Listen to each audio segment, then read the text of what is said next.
All right, let's find the critical points for this surface here and then classify them using the second derivative test. So we need to look at the critical points. We're going to find the first partial derivative. So f sub x is going to be 3x squared minus 6. And if we set that equal to 0, then that tells us that 3x squared is equal to 6. So x squared is 2. So we get x is plus or minus the square root of 2. And then we do the partial derivative with respect to y, and we get 2y. And if that equals 0, then we know that y equals 0. So the points we have to check, or our critical points, are going to be the square root of 2, comma 0, and negative square root of 2, comma 0. All right, so now we need to do the second derivative test, which means we have to construct our discriminant. We're going to look at d of xy and recall that that is going to be the second derivative with respect to x at xy times the second derivative with respect to y at xy minus the mixed partial derivative at xy all squared. All right, so let's start computing these. So f sub xx, the second partial derivative with respect to x, is going to be 6x. And the second partial derivative with respect to y is going to be 2. And the mixed partial derivative, well, because the first derivatives with respect to both x and y don't contain the other variable, this is just 0. So our discriminant d of xy is going to be 6x times 2, which is 12x. So if we evaluate that at our critical points at the square root of 2, 0, we get 12 times the square root of 2, which is a positive number. And note that f sub xx of the square root of 2, 0 is 6 square roots of 2, which is also greater than 0. So since both of those are positive, that means this is a local minimum. And if we do this at negative square root of 2, 0, then we get negative 12 square root of 2 for the discriminant. The discriminant is negative there, which means that this is a saddle point.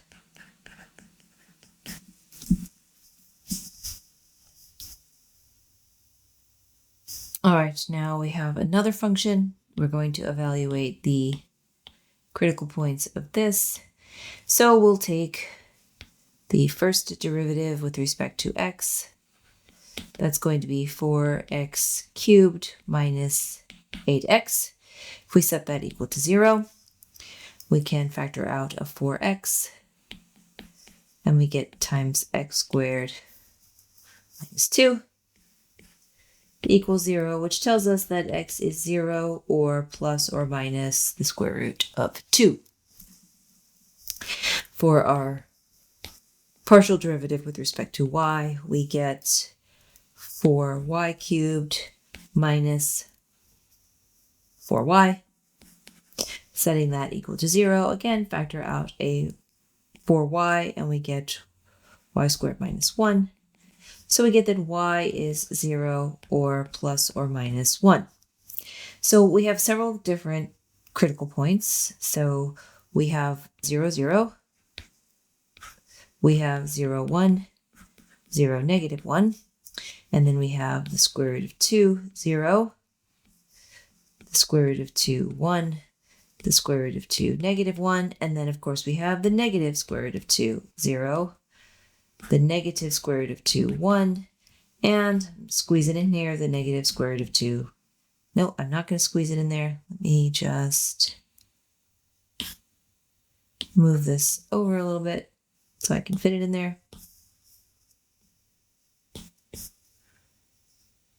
struggling. There we go.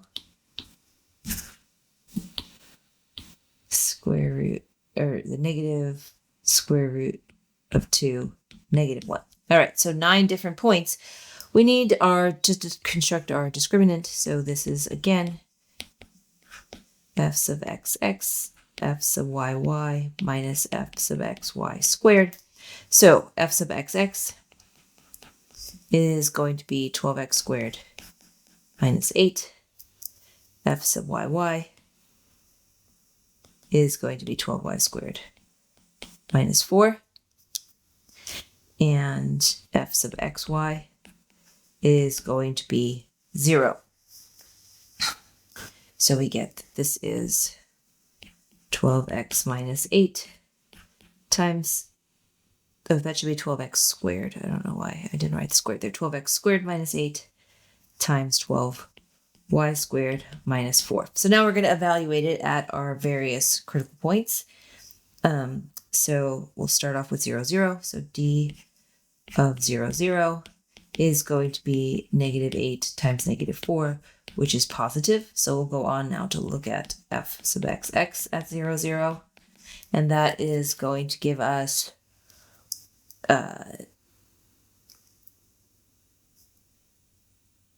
negative 8, which is less than 0. So that means that 0, 0 is a local maximum, because the first derivative, or I'm sorry, the discriminant is positive, and the second derivative with respect to x is negative. So we have a local maximum. All right, let's do the next one. 0, 1. D of 0, 1 is going to be negative 8 times positive 8, which is less than 0, which means that this one is a saddle point. And moving on, we'll do d of 0, negative 1, and that is going to be negative 8 times 8 again. So that is also a saddle point. All right, let's look at d of the square root of 2, 0.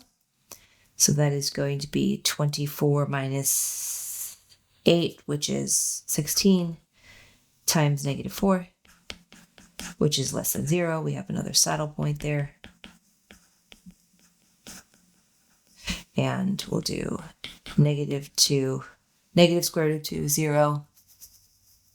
And we're going to get, again, same thing, 16 times negative 4, which is less than 0. And so we have a saddle point there. And then we'll do root 2, 1. And I need to remind myself what I'm going to rewrite the discriminant over here, since I have to scroll up. All right, so doing that, we're going to get at root 2, 1, we're going to get 16 times 8, which is positive. So we'll look at f sub x at root 2, 1, which is, of course, the first part of the discriminant.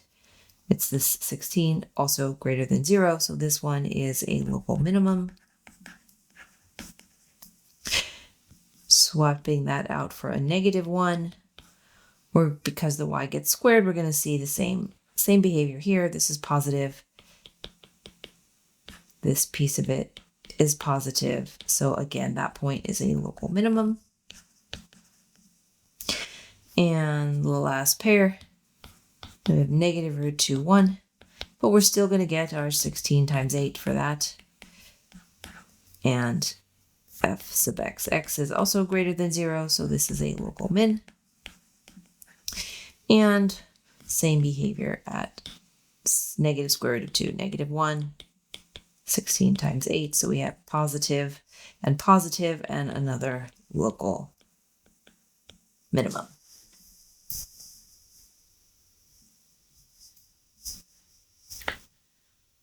right, last one of these, we're looking for the absolute maximum and minimum values for this function. We know that that's going to either occur at a critical point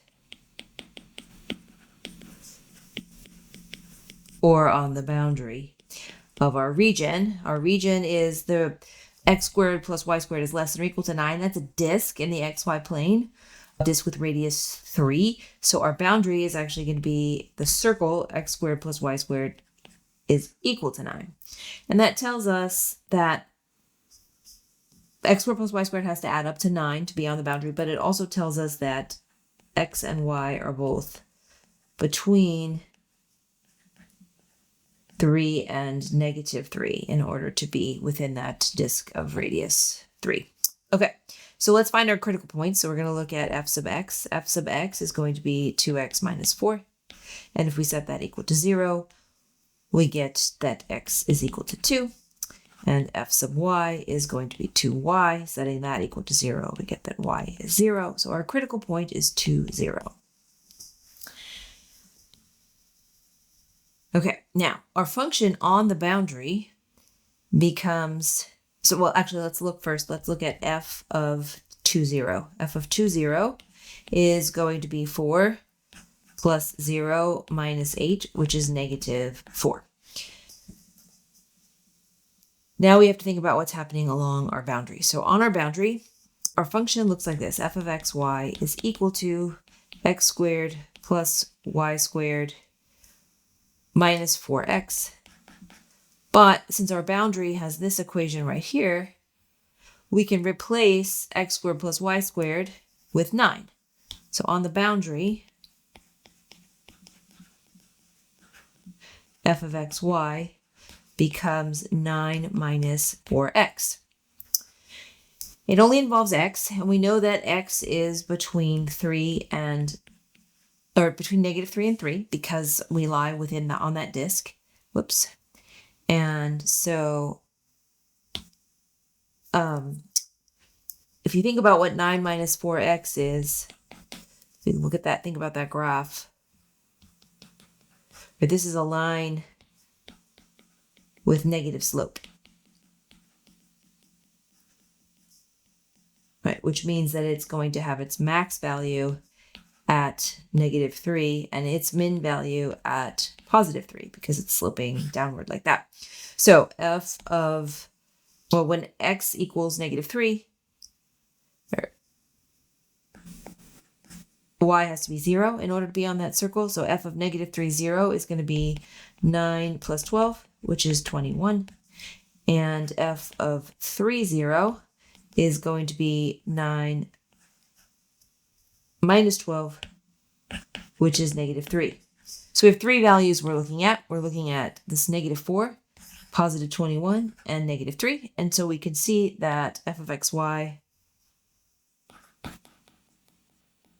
has an absolute max